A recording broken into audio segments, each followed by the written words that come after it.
All right, next guest is here with us on the phone right now. Ken Karosen is the president and CEO of the Fisher Center for Alzheimer's Research Foundation. He's going to be coming here in the town. There's going to be an event with our buddy, Congressman David Jolly, so we thought we'd get Kent on the phone and talk to him about it. Ken, how are you?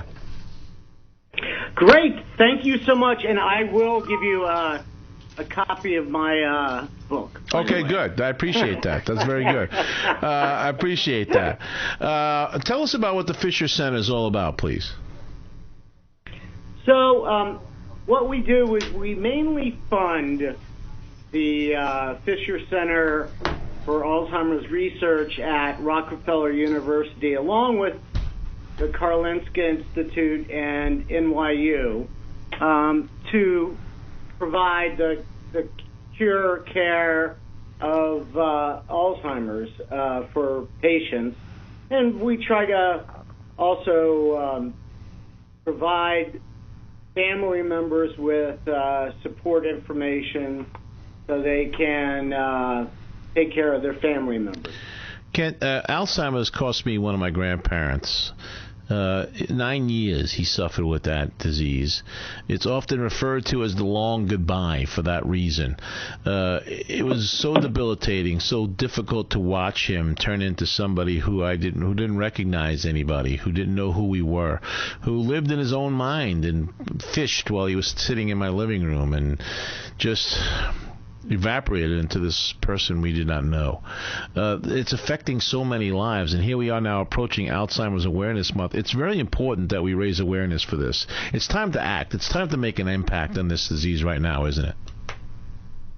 It is, and that's the reason I wrote Why Can't Grandma Remember My Name? So it kind of explains, well, not kind of, it explains to children what's happening to their grandparents, and it's really important to explain to people because this has become a little bit of an epidemic, not a little bit, but is an epidemic.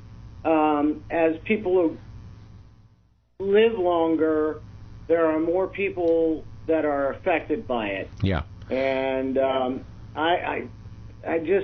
I'm trying every day to raise funds to overcome Alzheimer's. And that's appreciated because we really do need that. In the book, again, it's called Why Can't Grandma Remember My Name?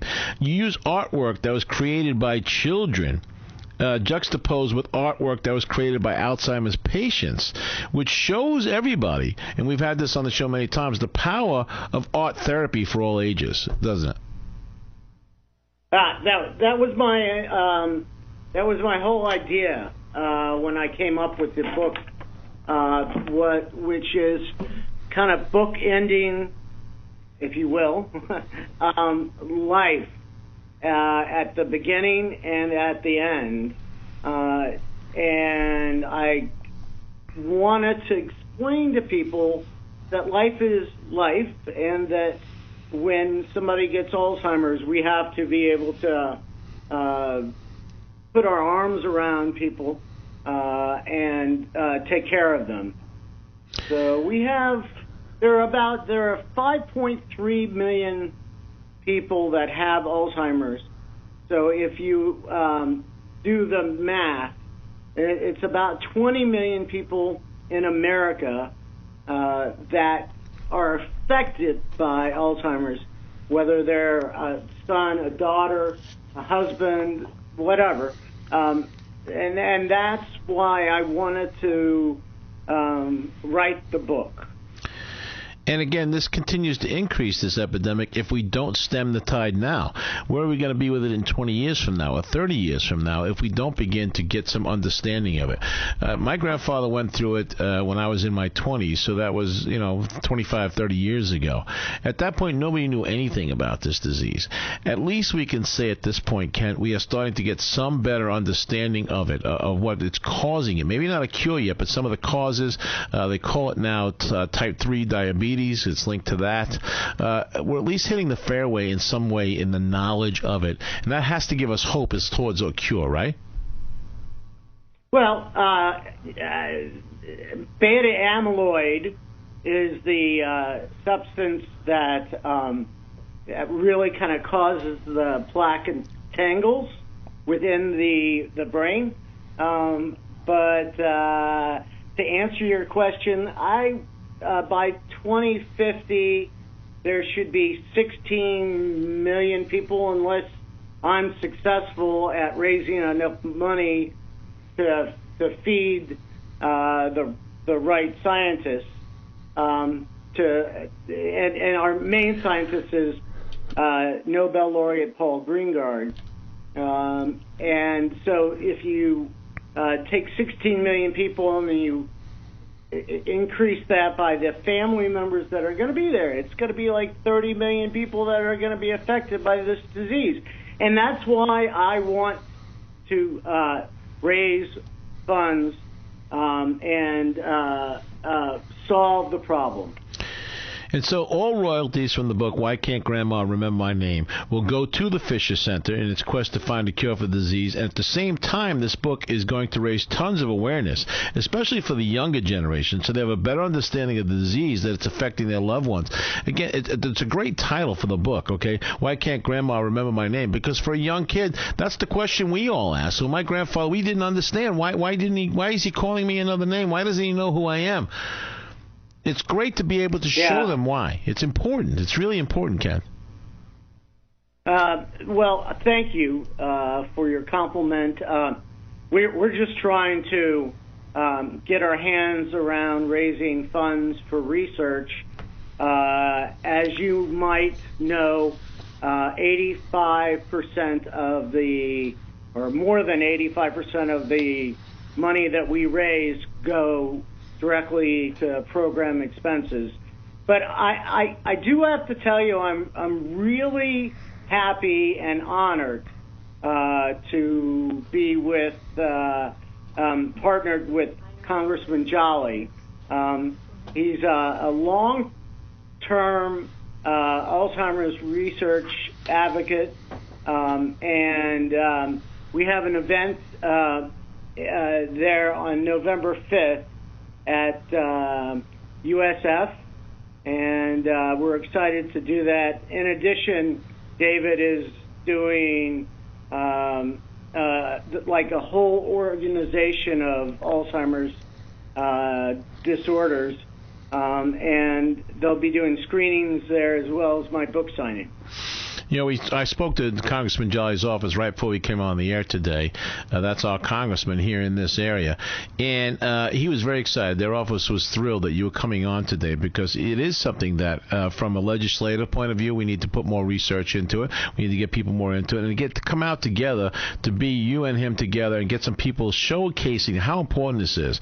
All right? We want to get the federal government involved in the funding, too. We want to increase it by an additional $350 million for the fiscal year of 2017. So finally, at a federal level, we can take it seriously that this disease needs our attention. So it's very exciting that you've teamed up with Congressman Jolly. Well, you know, David, I'm sorry. Congressman Jolly has been a friend for many years. He used to work for Congressman Young. Right. And he's a hero as far as the disease is concerned, and being a member of the Appropriations Committee, he's really shined in our desire to bring more money to NIH and Nobel laureate Paul Greengard. So I'm very happy about that, and he understands the issue better than anyone else in Congress. And that's important. I'm so excited for that. So, boys and girls, again, I want you to write this date down, November the 5th from 10 to noon at the USF St. Petersburg's Barnes & Noble. They will be there doing this. This is the Alzheimer's Awareness Fair. And you'll have a chance to meet them. You'll have a chance to get the book. You'll have a chance to learn more about this disease. There'll be screenings as well. And I encourage everybody to go out and join them. And I encourage you also to go visit the website, alzinfo.org. You can donate to the cure. You can find resources, including current research studies and treatment treatments, disease management approaches, all kinds of interesting things. They also distribute a magazine 3 times a year called Preserving Your Memory, which provides helpful information for caregivers. Kent, I want to take a break at this point, but I want to talk more to you about this after the break. So can you hang in there for me for a minute? Absolutely. Very cool. All right, we're going to be back right after this. Guys, don't go anywhere. This is really important stuff. If it's not affecting somebody you know that you love right now, it may. It's going to continue to increase. It is now an epidemic heading its way towards who knows. We have to stem that tide. That's what Kent is doing and so many others, and we have to step in and help them. I'll tell you more about how you can do that when we come right back. I love you, and I love Jesus. Kent Karosen is our guest right now. He's the president and CEO of the Fisher Center for Alzheimer's Research Foundation. He's also the author of the book, or co-author of the book, Why Can't Grandma Remember My Name? That's where I want to go to now, Kent. In the book, the goal is to show what Alzheimer's does to somebody and why their behavior changes so radically. For my grandfather, it seemed to be like overnight. There was one day he was fine, the next day he was mumbling, and then after that he was a totally different person. It doesn't always go that way, though. So case specifically, it can be at different ranges and speeds of this. So to showcase it in its fullness is really important to let everybody understand what's actually going on here, right? Correct, Pete. But the thing what we're supporting is to be able to do something like a PSA test, if you will, so that we can test the amount of beta amyloid in your brain and to see if, because everyone has beta amyloid, but to see if it's draining the right way. And if it's not, let's say at 40, then we're trying to develop a drug, or Dr. Greengard is trying to develop a drug that will stifle beta amyloid and be a drug that can prevent this disease.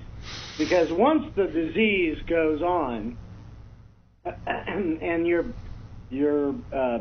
brain is damaged by it, there's not coming back from it. So what we're trying to do as a scientific community is to prevent the damage from happening. You know, that's the way medicine should be turning in this country. In Europe, that's how they do it. They're preventive medicine, not reactive medicine. Here, we're more reactive medicine.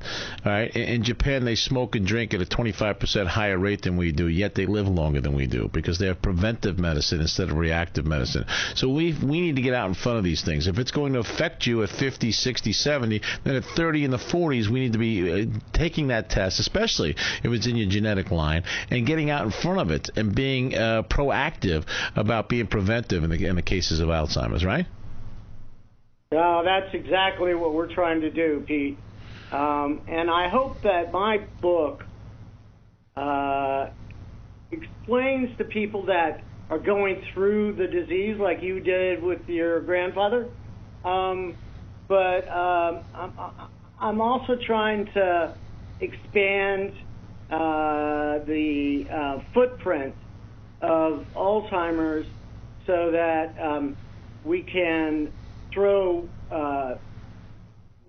more money at research. And being a 4-star charity navigator charity, I'm hoping that the more money that comes in, the more money that goes to the 50 scientists that we have around the world.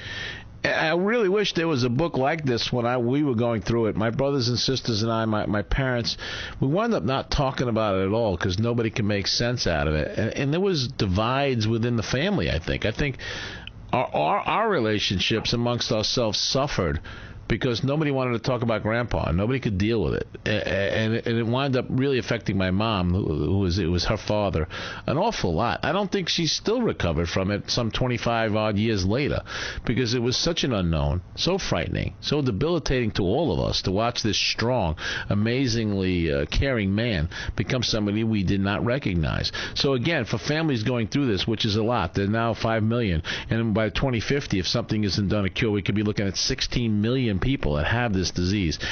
for the families, for the people going through it. Unless you've lived it, you don't really realize how draining, how debilitating, how frustrating that disease is, because you lost him. He's still there. The person you love is still there, but he's not there at the same time. No, and you're right, Pete, and that's the reason that I'm trying to explain to the younger generation through my book about the disease, and I'm pleased that it comes out November 1st, so that more people will understand Alzheimer's, and still expanding the idea of the disease. It's a platform for parents and family to share with the younger audience what's happening to grandma, grandpa, or other loved ones. And it's so richly needed right now. And guys, what I love about it, again, the book is called Why Can't Grandma Remember My Name? It uses artwork created by children juxtaposed with artwork created by Alzheimer's patients, which demonstrates the power of art therapy for all ages in a way for parents and family to share with the young audience what is actually happening to grandma or any other loved one that is facing Alzheimer's disease. Again, a disease that at this moment still has no cure. There are some breakthroughs in the research. They're getting there. But they need our help. They need our support to get there. And if, again, we're looking at by 2050 an epidemic of 16 million people, we need to now be thinking about how can we help them? How can we make this happen? So, again, one of the ways you can is by, again, he is partnering, Kent, with Congressman David Jolly, a longtime Alzheimer's research advocate, to raise awareness of the disease. An upcoming book signing. It's going to be on November the 5th from 10 till noon at USF St. Petersburg Barnes & Noble. Come out and buy a copy of the book, enjoy the artwork, and get a chance to meet Congressman Jolly and Kent.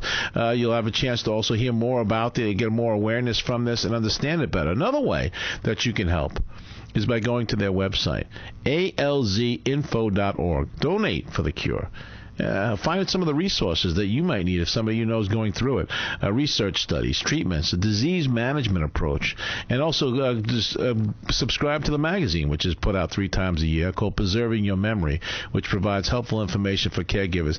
Kent, what you're doing here really matters. I need you to know that. All right, the impact you're going to make and the way you got. I believe with this kind of concentrated approach, this heart you've got for it, this maniacal passion for it that you've got, we're going to see a cure for it in our lifetime, or at least the point where we can put it backwards, where we can make it chronic instead of acute, where it can be lived with and managed as opposed to where it gets completely out of control the way it does now. I believe your passion for this, you guys at the Fisher Center doing this, making this happen, is what's going to be the driving force to eradicating it in our lifetime. I believe that, and it's important to me, again, not only because my grandfather went through it, but I only got to imagine someone myself, I'm probably looking at it too if you guys don't come along and do the right thing here. So I'm rooting you in 100% of the way, and I got to tell you, I'm proud of you, and it's important what you're doing. You got to keep it going no matter what. People are going to try and knock you off the trail, brother. Don't let them, because the impact you're making is truly remarkable. You're making it happen, and I know you're going to find the cure in our lifetime. I know it can. Well, I think I'm just raising money, and the scientists can do their stuff. But I also want to shout out to Congressman Jolly for advocating for the funding for Alzheimer's, because it's important. And there have been many times when people said they were going to do something that they haven't. That's right. But David Jolly will do it. And, Nobel laureate Greengard will definitely come up with the solution of providing a pill that will be able to stop Alzheimer's before it affects you. Absolutely right. David Jolly sent measures up to Congress. They got funding for $350 million, looking for an additional $350 million for 2017. He also co-sponsored legislation that would have Medicare cover comprehensive Alzheimer's disease care plan services, which it doesn't do right now, and broader access to all sorts of scans that are able to early detect Alzheimer's disease. That's our congressman fighting for us up there where we really need him to do that. Kent, I want to thank you for coming on today and sharing this. I want to thank you for writing the book and for raising the funds and for just having a passion to help folks. It's very, very impressive, very inspiring. So thanks for that. Appreciate you. And thanks for coming on the Pete O'Shea Show today. Thanks, Pete. I really appreciate it. Again, it's November 5th between 10 and 12 at the USF campus at the Barnes & Noble. Very good. All right, Kent, everybody, thanks so much.